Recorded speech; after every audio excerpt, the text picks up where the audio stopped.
Bonjour les amis, j'espère que vous allez bien. On se retrouve dans une nouvelle vidéo. On se rapproche petit à petit du jour que tout le monde attend, enfin pas tout le monde, mais qu'on attend quand même tous, Noël. En attendant, je vais tenter de te divertir et de t'occuper pendant, je sais pas, une dizaine de minutes, j'en sais rien, dans cette nouvelle vidéo. Et je vais parler du top des artistes qui ont été écoutés en France. Qu'est-ce qui a été le plus écouté? Quel est l'artiste qui va avoir la couronne cette année? On va découvrir tout ça après l'intro. À chaque fois, j'oublie, c'est grave, il va y avoir une vidéo où je vais pas faire le calendrier, hein? T'en fous peut-être, hein? Mais moi non, du tout. Le 14, c'est un petit peu la base de ce concept en plus, calendrier. Alors, on a bien un chocolat cette fois-ci, hein? On ne sait pas où est passé l'autre, hein? Mais bon, c'est une lune. Oh, bah évidemment, avec toutes les évolutions qu'on a vues de lui, il fallait bien qu'on le voit. C'est Evoli, voilà, de la première génération. Allez, c'est parti pour commencer le top. Donc, j'ai 3 tops. J'ai les artistes, le top 10 des artistes les plus écoutés, le top 10 des artistes féminins les plus écoutés, et j'ai aussi le top album.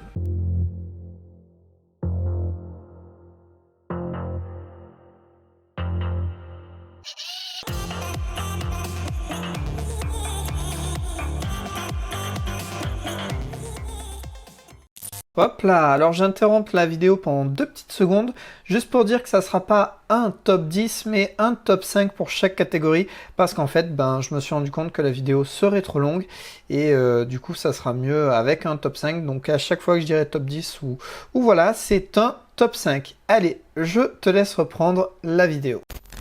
C'est parti pour commencer avec le top 10 des artistes les plus écoutés. Et déjà, ce qu'on peut voir, c'est que c'est 100% rap. Ce qui permet de montrer que la tendance rap, elle est là plus que jamais. Ça fait des années qu'on dit que le rap, il prend de la place, il commence à bien régner. Je crois que l'année 2022, c'est son sacre. Je pense qu'on est sur le point un peu culminant. Là, cette année, c'est un cru rap. Clairement. On rentre dans le top 5 avec PNL. Je ne suis mais alors absolument pas étonné parce que PNL, moi c'est pas ma cam pour le coup, mais je sais qu'il est adoré déjà des rappeurs, la plupart qui viennent me voir et pour enregistrer.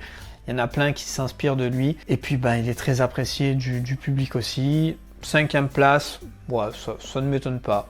Sachant qu'ils n'ont pas sorti de projet depuis 2019, il me semble. Bon, il y a eu les tournées et tout ça, forcément ça joue dessus. Mais non, je trouve que ça m'étonne pas. 5e place pour PNL, c'est une bonne place. 4e place, c'est un autre poids lourd, c'est Damso. Pareil, il a sorti un projet cette année, Luby.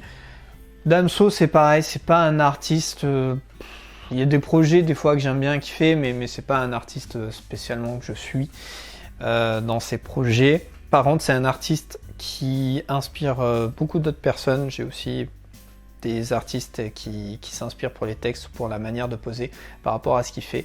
Donc 4e place, Damso, pareil, c'est un poids lourd, clairement, donc je suis pas étonné. Et c'est parti pour ce top 3, et alors là c'était du lourd, mais là on est dans le lourd. 3e place, c'est le rappeur Gazo. Ça ne m'étonne mais absolument pas, surtout que cet été, il y a notamment son titre Die qui a marché de ouf. Sur les réseaux comme TikTok, il a été repris énormément de fois. Ça a forcément dû jouer sur les résultats, mais voilà, il a sorti KMT en 2022. Il a sorti ensuite un projet RS qui est sorti aussi en 2022, donc bien actif. Ça ne m'étonne pas du tout. Gazo, qui est un artiste que j'écoute pas forcément, mais par contre j'aime bien ce qu'il fait, j'aime bien son style, et voilà. Gazo, 3e place. Allez, c'est parti pour la 2e place. À la 2e place, c'est qui d'après toi? Dis-moi dans les commentaires d'après toi qui c'est. Et d'ailleurs, donne-moi ton top 3 ou ton top 5 d'artistes de cette année, pas forcément rap, mais tes 3 ou 5 artistes que tu as kiffé sur cette année. Alors, en top 2, c'est Ninho, tout simplement. Ça ne m'étonne pas du tout. Il a sorti Tennessee cette année. C'est pareil, un artiste très très apprécié, aussi bien pour ceux qui veulent faire de la musique que ceux qui écoutent juste la musique. Voilà, il n'y a rien à dire de particulier dessus, quoi. Il a la 2e place. Bon, ben, à la 1re place, hein, je sais pas si ça paraît logique ou pas. Moi, perso, ça ne m'étonne absolument pas. Encore plus quand je sais que c'est du rap français. Qui, je le répète quand même à la base, ce classement n'est pas voué sur le rap français. Hein. On est sur le classement général de l'année 2022, mais qui a la couleur du rap français. Bref, à la 1re place, c'est Jul. En même temps, il a sorti un album qui s'appelle donc Extraterrestre, et il a ensuite sorti Namek. Il y a encore un album là qui va sortir. J'ai plus la date. Enfin, c'est une usine, ce mec. C'est une usine. Alors, Jul, ce qu'il fait, c'est pas du tout ma cam. Mais alors, absolument pas. Mais par contre, j'apprécie de ouf ce qu'il fait. J'apprécie la personne qu'il est. Je l'ai jamais rencontré, mais en tout cas, des retours que j'ai pu avoir, je suis sûr que si je le rencontre, je kifferais d'ailleurs faire une interview ou une vidéo avec lui, mais s'enfermer dans un studio, même si c'est pas forcément ma cam au niveau de la voix, surtout les instrumentales qu'il fait. Franchement, sur ça, j'ai rien à dire, quoi.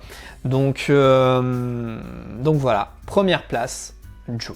Venons-en maintenant sur le top 10 des artistes féminins le plus écoutés. À la 5e place, on a Billie Eilish qui a sorti cette année l'album Guitar Song. Billie Eilish, là, de toute façon, on approche de la 1re place, donc on arrive forcément sur des gros artistes très internationaux qui vont pas forcément sortir énormément de projets, même si elle a sorti un album, mais qui, de par leur communauté, de par les concerts, les festivals qu'ils vont faire, forcément, ça continue à générer de l'engouement sur l'artiste et donc des écoutes sur les plateformes de streaming. À la 4e place, c'est une autre diva qu'on connaît très bien et c'est Rihanna. Alors elle est sur la BO de Black Panther Wakanda Forever.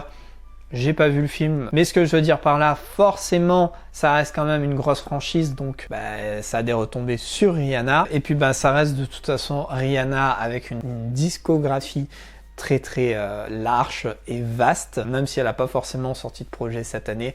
Rien qu'avec ses concerts, on en revient un peu aux autres artistes que je viens de dire, mais c'est un peu la même chose, quoi, au final. Enfin, pour ce classement, je suis un peu étonné quand même, comme j'ai dit, de certaines places. J'aurais vu d'autres artistes qui ont été peut-être plus productives, mais moins connues éventuellement, et donc forcément, ça peut pas leur permettre d'atteindre ces places-là encore. À la 3e place, on a Aya Nakamura. Alors, c'est pas du tout une artiste que je suis, c'est pas du tout mon kiff ce qu'elle fait. Non, ça ne me plaît pas. J'ai dû déjà me taper ça en studio quand je bossais avec des artistes qui s'en inspiraient très fortement. Après, ça m'étonne pas parce qu'il y a une certaine popularité derrière qui fait qu'il lui donne cette place-là. Et puis là, c'est le classement en France, donc je suis encore moins étonné. Elle a sorti un album, donc c'est SMS. Elle a sorti plusieurs singles avant l'album aussi, donc elle a été active. Cette 3e place pour Aya Nakamura. J'imagine que peut-être certains d'entre vous qui regardent cette vidéo sont contents de cette place-là. Si c'est le cas, n'hésite pas à me le dire en commentaire. Et pour les 2 dernières places, alors c'est étonnant. Voilà, parce qu'à la 2e place, c'est Dua Lipa, qui n'a pas sorti d'album en soi, mais des projets, des singles. Mais Dua Lipa, pareil, elle fait partie de ces artistes qui ont une grosse communauté, qui donc, sans forcément sortir des projets à son nom, puisqu'elle peut être sur d'autres projets avec d'autres artistes, générer encore beaucoup de vues, d'écoutes, notamment avec ses précédents titres.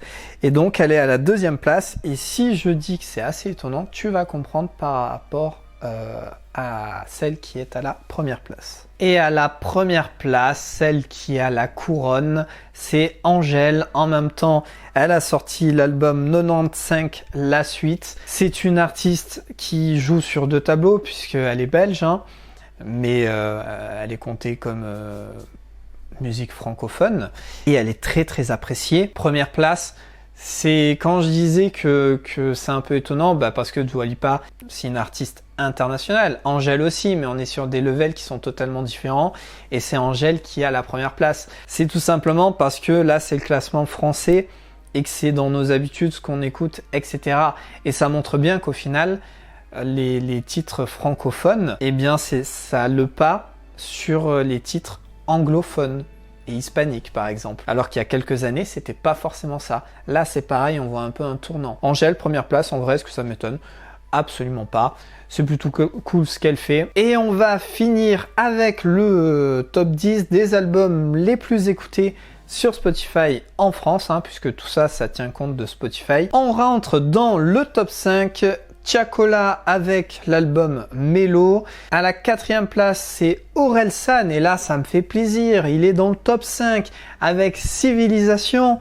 Une petite place de plus, ça aurait été cool. Mais bon, il est à la 4e place. Ensuite, à la 3e, c'est PNL avec Deux Frères. À la 2e place, c'est Gazo avec KMT. Je ne suis pas du tout étonné. Et à la première place, j'avais dit qu'il avait une autre place dans ce classement, c'est Ninho avec l'album Réfé. Donc clairement, c'est lui qui rafle le tout parce qu'il est à la dernière place, à la 10e, et il est à la première. Il fait la fermeture et il fait l'ouverture. Il a tout compris, le mec. Voilà pour le classement des 10 albums les plus écoutés sur cette année 2022. Avant de finir cette vidéo, j'avais dit que les chansons latines étaient en train de prendre le pas et que je pensais qu'elles allaient le faire sur les prochaines années. C'est tout simplement parce que l'artiste le plus écouté cette année dans le monde, c'est l'artiste Bad Bunny qui fait du reggaeton. Je pense que tu l'as forcément entendu sur des radios, à la télé, YouTube, ou tu l'as au moins entendu une fois. Je pense que, vu que Daddy Yankee, il a laissé son trône, Bad Bunny est bien en lice, même si c'est pas le seul, pour pouvoir récupérer le trône et la couronne. Et c'est pour ça que je dis que l'année prochaine, c'est pas impossible que le rap tire sa révérence, ou peut-être l'année d'après, mais on a une petite bataille là, je pense, qui va se faire. Voilà, j'espère que tu as apprécié cette vidéo, que tu as passé un bon moment. Dis-moi dans les commentaires ton top, que ce soit en album, tes albums que tu as préférés, au niveau des artistes, féminins, masculins, mélangés, on s'en fout. N'hésite pas à rejoindre l'Instagram et à t'abonner si tu veux me soutenir, que tu aimes le contenu et que tu ne veux pas louper la suite. D'ailleurs, je le dis quasi jamais, mais dans ce cas-là, active la cloche. C'est comme ça, tu seras notifié. Moi, je te dis à demain pour une nouvelle vidéo. Sois créatif.